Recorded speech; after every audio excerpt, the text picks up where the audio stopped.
qada'il fawaiti.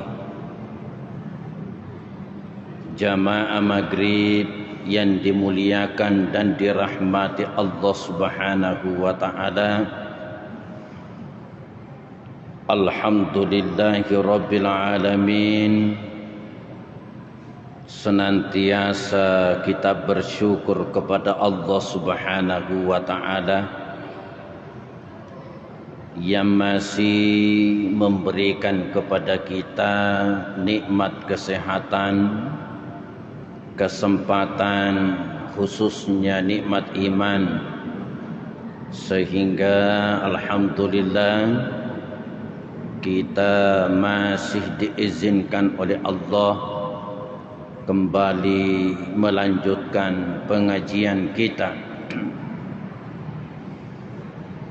Setelah kita membahas pada pengajian pertemuan yang lalu tentang mengkasar dan menjamak salat, kita lanjutkan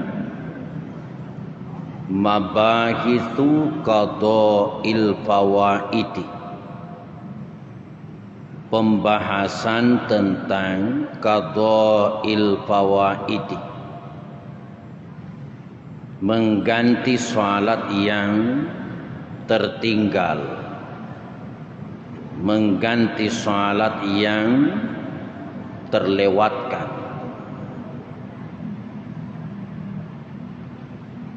Jamaah yang dimuliakan Allah,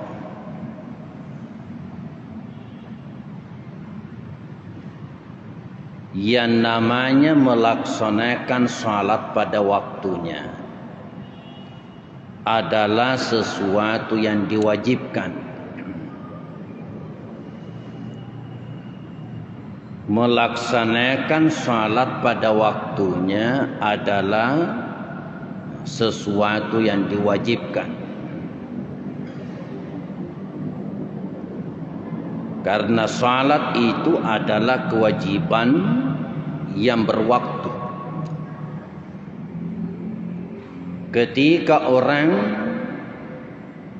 melewatkan satu salat dari waktunya, maka diwajibkan dia untuk menggantinya. Karena salat itu diperintahkan untuk dikerjakan sesuai dengan waktu yang ditentukan. Inna salata kanat alal mu'minina kitaban mauquta. Sesungguhnya salat itu merupakan kewajiban yang berwaktu terhadap orang-orang yang beriman. Sehingga faman akharaha an waqtiha bighairi uzrin kana asiman isman azima. Sehingga faman akharaha an waqtiha bighairi uzrin, maka barang siapa yang mengundur salat itu dari waktunya bighairi uzrin, tanpa alasan, tanpa uzur, kana asiman, maka adalah dia berdosa, isman azima, dengan dosa yang besar.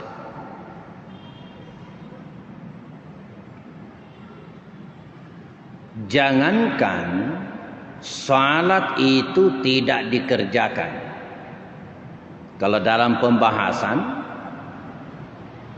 mengundur-undur salat dari waktunya, mengundur-undur salat dari waktunya tanpa alasan yang syar'i, tanpa alasan yang dibenarkan dalam agama, itu sudah dianggap bentuk kelalaian.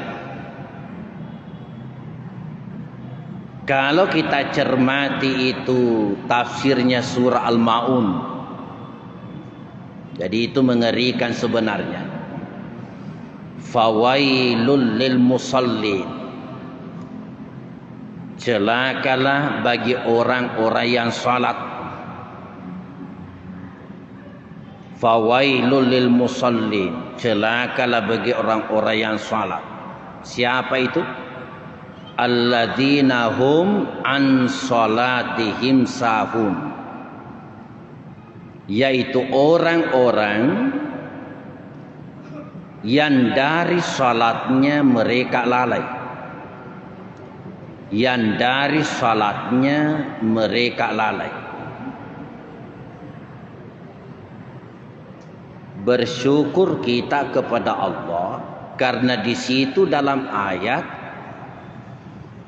mempergunakan an salatihi sahun, yang dari salatnya mereka lalai. Untung di situ bukan mempergunakan fi. Seandainya di situ bunyinya begini, fawailul lil musallin, celakalah bagi orang-orang yang salat. Seandainya begini, alladzina hum fi salatihim sahun, yaitu orang-orang yang di dalam salatnya mereka lalai. Apa yang dimaksud seandainya dikatakan fi salatihim sahun, yang di dalam salatnya mereka lalai? Kan isinya salat itu hadirin zikrullah. Aqimis salata li zikri, dirikan salat untuk mengingat aku. Dirikan salat untuk mengingat aku. Apa yang dimaksud zikrullah fi shalah, mengingat Allah dalam salat?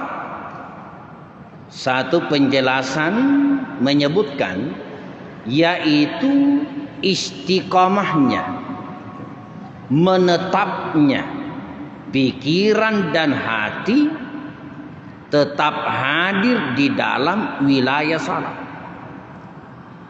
Mulai takbiratul ihram sampai assalamualaikum, pikiran dan hati jangan keluar dari wilayah salat.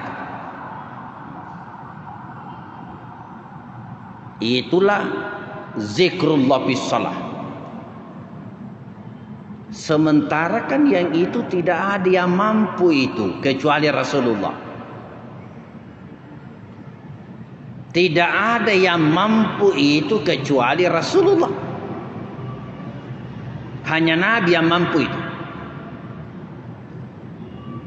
Dari 100%, syukur-syukur kita kepada Allah. 30% pikiran dan hati masih ada dalam salat. 70% melanglambuan entah kemana. Tergantung apa pekerjaannya orang itu. Yang pedagang diingatkan dagangannya, yang kantoran diingatkan pekerjaannya yang masih tertunda. Dan sekian banyak persoalan-persoalan urusan dunia.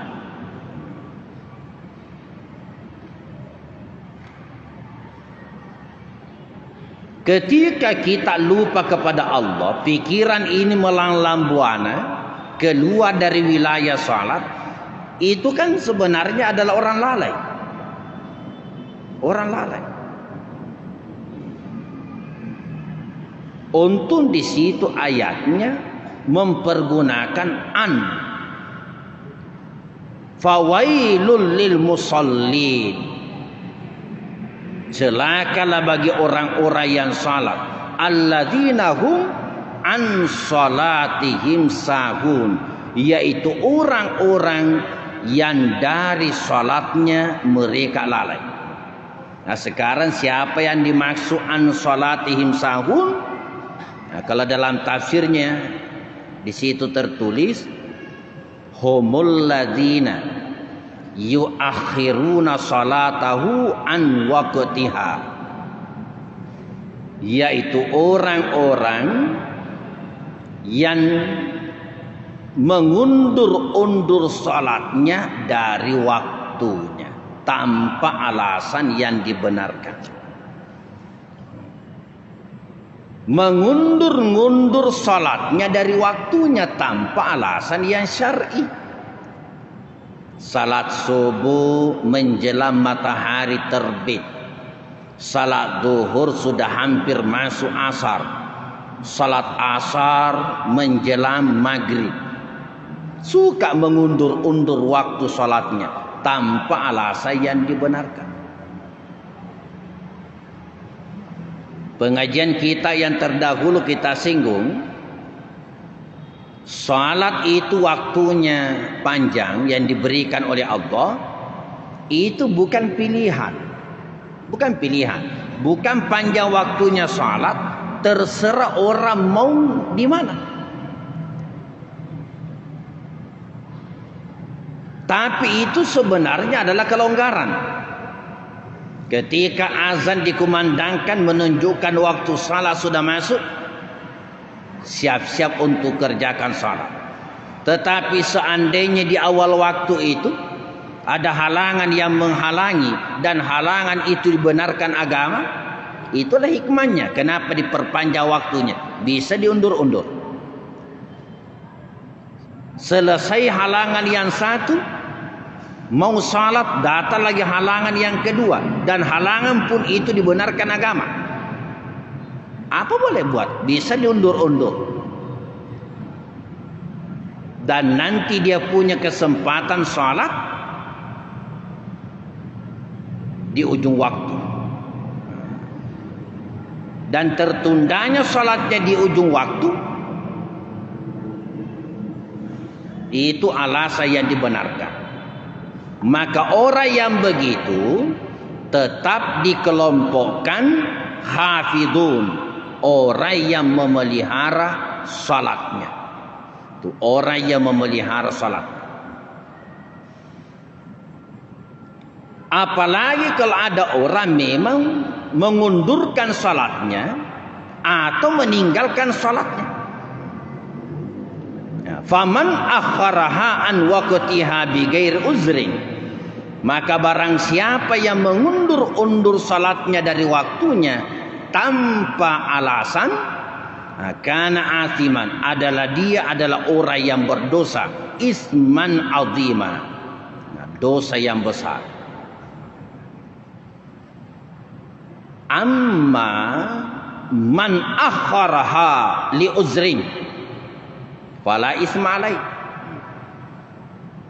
Adapun orang yang mengundurkan salatnya dari waktunya li uzrin, karena suatu uzur, alasan, dan alasan itu dibenarkan oleh syar'i agama, fala isma alai, maka itu tiada dosa atasnya.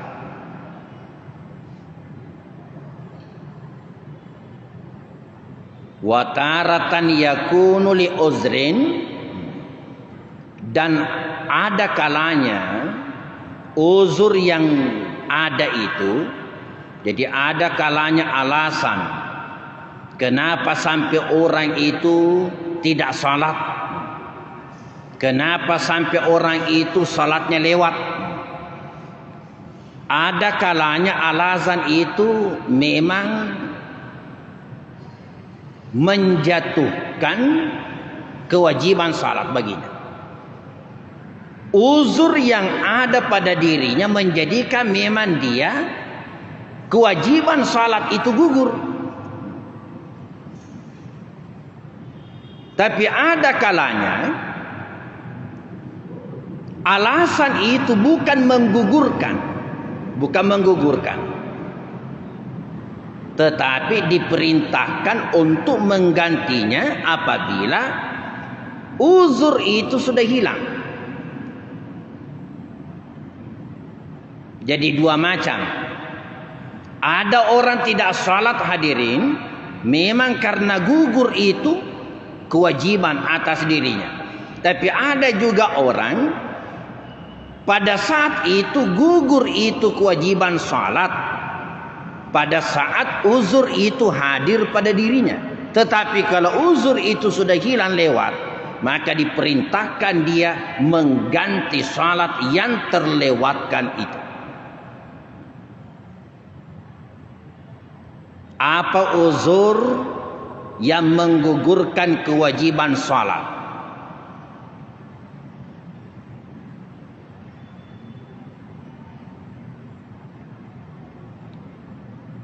Antara lain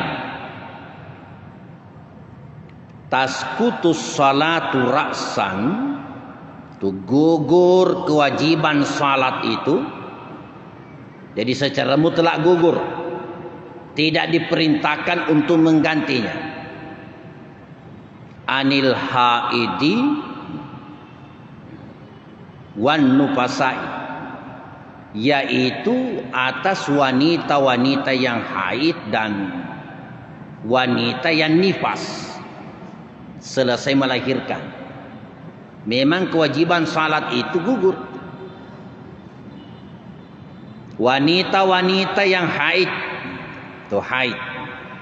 Ya, mohon maaf ibu-ibu di belakang, kalau dalam fikih itu andai kata haid itu lancar sekali, itu hanya bisa sehari semalam. Tetapi kalau normal itu haid itu hanya 6 atau 7 hari kalau haidnya normal. Tetapi kalau ada wanita haidnya tidak normal, tidak lancar itu haidnya, maka itu paling lama 14 atau 15 hari. Kalau tidak lancar 14 atau 15 hari.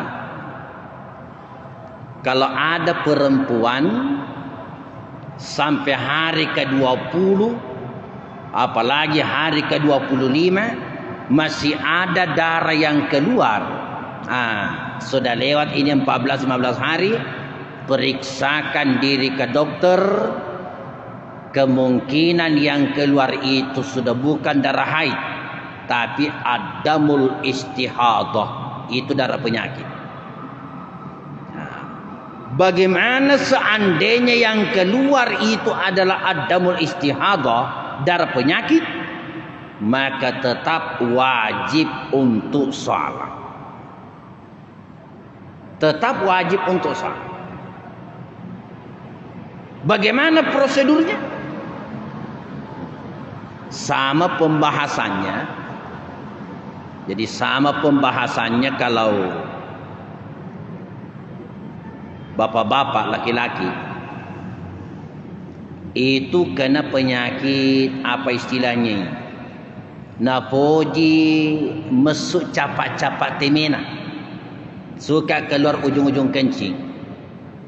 Itu kalau keran baru, itu keran baru itu ledeng diputar baru sedikit saja marut itu, tidak ada yang menetes. Tapi kalau keran toa sudah diputar, bahkan diambilkan lagi kunci Inggris, diputar lagi, masih tetap keempat detik. Ada biasa laki-laki ya, kena penyakit begitu, suka keluar ujung-ujung kencingnya. Bagaimana pembahasannya itu? Sama pembahasannya kalau ada perempuan yang sudah bukan darah haid yang keluar, tapi darah penyakit. Pertama, ketika masuk waktu salat, silakan pergi membersihkan diri. Bersihkan seluruh kotoran yang ada. Bersihkan seluruh kotoran, keluarkan semua dulu. Lalu sesudah itu silakan ambil pakaian yang bisa menampung seandainya keluar itu secara tiba-tiba. Sudah dipahami pakaian apa yang bisa dipakai? Sekarang ini sudah banyak popok atau apa ya. Tidak boleh singgah-singgah. begitu selesai membersihkan diri, sudah ganti pakaiannya, langsung berwudu. Langsung berwudu. Selesai berwudu, jangan singgah-singgah. Langsung salat. Langsung salat. Begitu dia salat, baru 1 rakaat dirasakan ada darah yang keluar. Dirasakan sepertinya ada ujung kencingnya yang keluar. Bagaimana itu? Lanjut saja. Terus. Nah, silakan diteruskan. Salatnya sah. Salatnya sah. Jadi nanti dia diizinkan berwudu apabila sudah masuk waktu. Silakan pergi berwudu, bersihkan kotoran yang ada, langsung berwudu, ambil pakaian, jangan singgah-singgah, langsung salat. Begitu salat, berjalan 1 rakaat 2 rakaat, tiba-tiba dirasakan ada yang keluar, terus lanjutkan. Bagaimana salatnya? Sah. Tapi tidak boleh dipakai pakaiannya itu untuk salat yang kedua. Harus diganti. Itu namanya uzur. Tidak mungkin dikatakan kalau keluar pergi lagi berwudu. Keluar pergi lagi berwudu. Ini kan baru 1 rakaat keluar lagi. Kalau begitu caranya berarti ini orang tidak akan selesai salat. Dalam fikih itulah jalan keluar. Andai kata ada orang kena penyakit begitu. Pernah ada jamaah telepon saya, pertanyaannya itu lebih ringan. Yang dia tanyakan punya penyakit, apa itu suka kentut? Sedikit-sedikit kentut. Saya sedikit kentut. Bagaimana cara aku salat, Ustaz? Begitu tadi. Kentut. Kentut kan tidak perlu cebok. Secara syar'i membatalkan wudu. Tapi kalau ada orang kena penyakit begitu, itu masuk bagian daripada al-azhar, uzur-uzur. Maka nanti diizinkan dia untuk berwudu ketika masuk waktu. Jadi sama pembahasan kalau perempuan kena penyakit, keluar darah ad-damul istihadah, itu darah penyakit. Jadi kalau ada ibu-ibu perempuan sampai 20 hari menurut dia katanya itu darah haid, tolong periksakan diri ke dokter. Dalam fikih paling lama itu darah haid itu adalah 14 atau 15 hari. Kalau normal itu hanya 6 atau 7 hari. Kalau lancar sekali itu cuma 1 hari.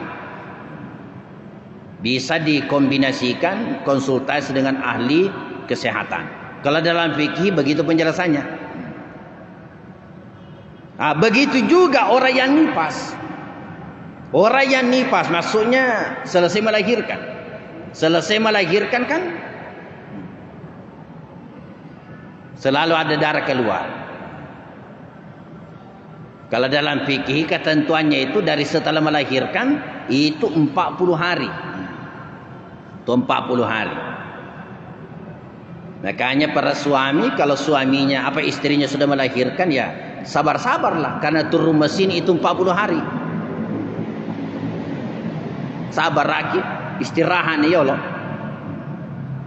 Selama 40 hari dianggap itu nifas. Bagaimana kalau dia tidak salat? Gugur kewajiban. Secara mutlak itu salat. Tidak diperintahkan untuk mengqadha, karena memang pada saat itu yang namanya kewajiban gugur baginya, tidak diwajibkan baginya untuk salat. Fala yajibu 'alaiha, maka tidak wajib atasnya mengqadha salatnya. Ma fatathuma, apa yang tertinggal. Walaupun setelah dia selesai haid dan selesai nifas.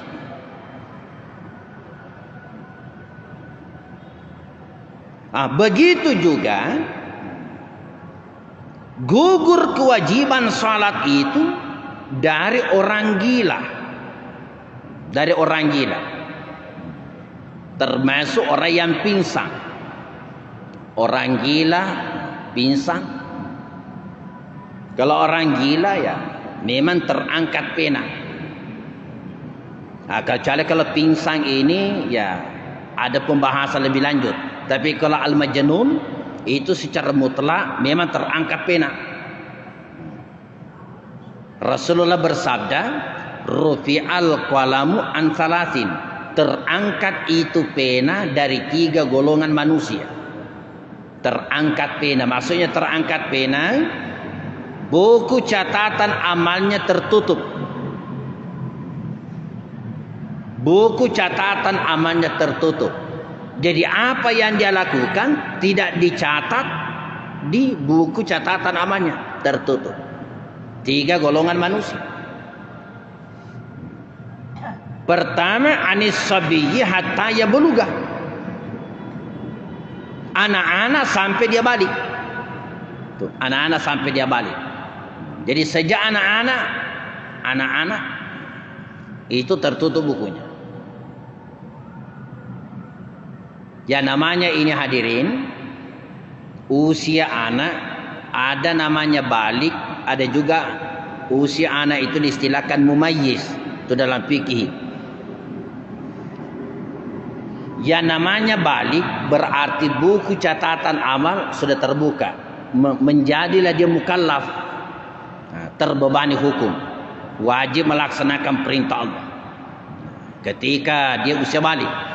Tapi ada usia anak itu mumayyiz. Namanya mumayyiz, ini anak memang belum balik, tetapi dia sudah mampu membedakan mana yang benar, mana yang salah, mengerti apa yang dilakukannya.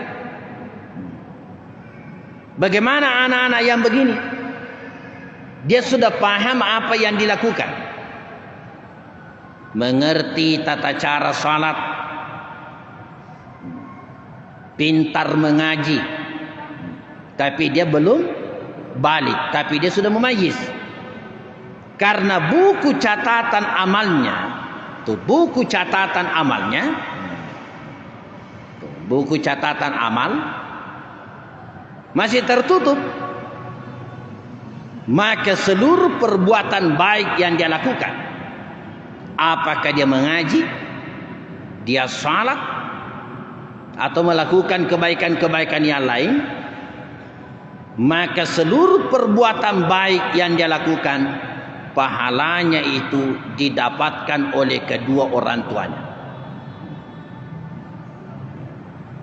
Anak itu datang ke masjid salat berjamaah, padahal buku catatan amalnya belum terbuka. Sementara ini anak paham apa yang dikerjakan, dia sudah mumayyiz, bahkan dia mengaji, pintar mengaji. Sementara buku catatan amal belum terbuka.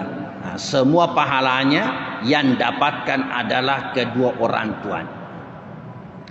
Dan anak yang mumayyiz, yang mampu membedakan mana yang benar, mana yang salah, sama hukumnya, itu sama hukumnya jamak orang dewasa. Jadi kalau dia berdiri di barisan shaf, dianggap itu shaf nyambung, walaupun dia belum balik. Belum balik tapi dia sudah mumayyiz, berdiri di barisan shaf, kedudukannya sama orang dewasa, dianggap shaf itu nyambung. Tetapi kalau anak ini belum mumayyiz, belum mengerti apa yang dia kerjakan, itu hati-hati, jangan berdiri di barisan shaf. Karena kapan berdiri dia di barisan shaf, sementara anak ini belum mumayyiz, belum mengerti apa yang dilakukan, maka dianggap itu shaf putus.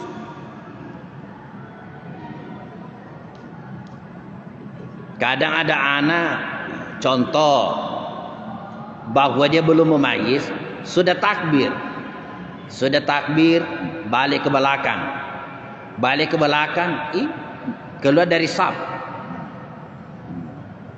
berkembali lagi. Ini anak kan dianggap belum paham apa yang dia lakukan.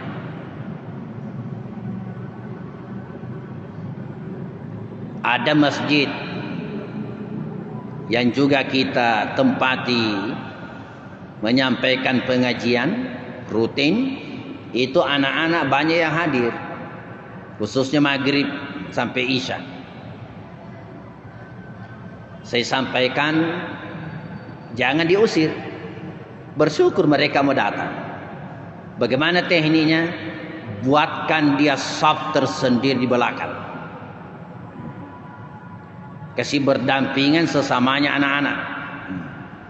Sedangkan yang sudah mumayyiz ya boleh berdiri di sela-sela saf orang dewasa, di sela-sela orang dewasa.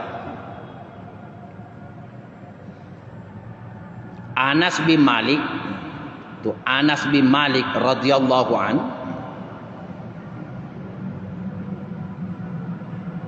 itu ketika salat berdampingan seorang, bilang Anas, aku bersama dengan seorang anak yatim. Saya bersama dengan seorang yatim salat di belakang Rasulullah, dan aku di belakangnya. Kenapa Anas bin Malik bilang yatim? Karena anak itu yang dimaksud adalah anak yang belum balik. Anak yang belum balik. Tapi ketika salat di belakangnya Rasulullah, petunjuk Nabi tata cara berdirinya itu berdiri berdampingan di belakang Rasulullah sallallahu alaihi wasallam. Berarti petunjuk Nabi mengisyaratkan itu anak yang sudah mumayyiz itu walaupun belum balik, kedudukannya sama dengan orang dewasa. Karena seandainya itu tidak dihitung, disamakan kedudukannya seperti orang dewasa, maka Rasulullah mungkin menganggap walaupun kelihatannya ada dua, Anas beserta anak kecil, seandainya tidak dihitung anak kecil itu, maka Anas akan berdiri di samping kanan Rasulullah sallallahu alaihi wasallam. Karena kalau kita salat berjamaah, makmum satu itu berdiri di samping kanan. Maksud di samping kanan bukan berdampingan. Ada saudara kita salah paham, katanya sendiri berdampingan. Bukan namanya mengikut. Kalau berdampingan mundur sedikit, minimal kakinya itu imam, anggaplah ini kaki, ujung kakinya yang makmum itu lurus dengan tumitnya yang pimpin salat. Jangan juga maju ke depan seakan-akan berdampingan, sehingga kalau diperhatikan sepertinya dua orang yang salat, tidak ada hubungannya, karena seakan-akan mana imam mana makmum. Jadi kasih sedikit tanda supaya jelas yang mana imam mana makmum. Kedua, ini berkaitan anak yang belum balik. Banyak saudara-saudara kita hadirin, karena mungkin orang kaya, ketika naik haji dia bawa anaknya itu yang belum balik tapi sudah mumayyiz. Dia bawa anaknya itu, dia tinggalkan satu salat atau dua salat. Ketika dia bangun, tetap diperintahkan untuk mengganti salat yang tertinggal di waktu dia bangun dari tidurnya. Hadirin jamaah yang dimuliakan dan dirahmati Allah, insyaallah semoga Allah mengizinkan kita masih lanjutkan nanti al-a'zarul lati tasqutu biha as-shalah. Jadi uzur-uzur yang menggugurkan kewajiban salat, baik yang menggugurkan secara mutlak maupun yang diperintahkan mengganti ketika uzur itu sudah hilang daripadanya. Wallahu a'lam. Bismillahirrahmanirrahim. Rabbana Rabbana sallallahu alaihi wasallam. Al-Fatihah.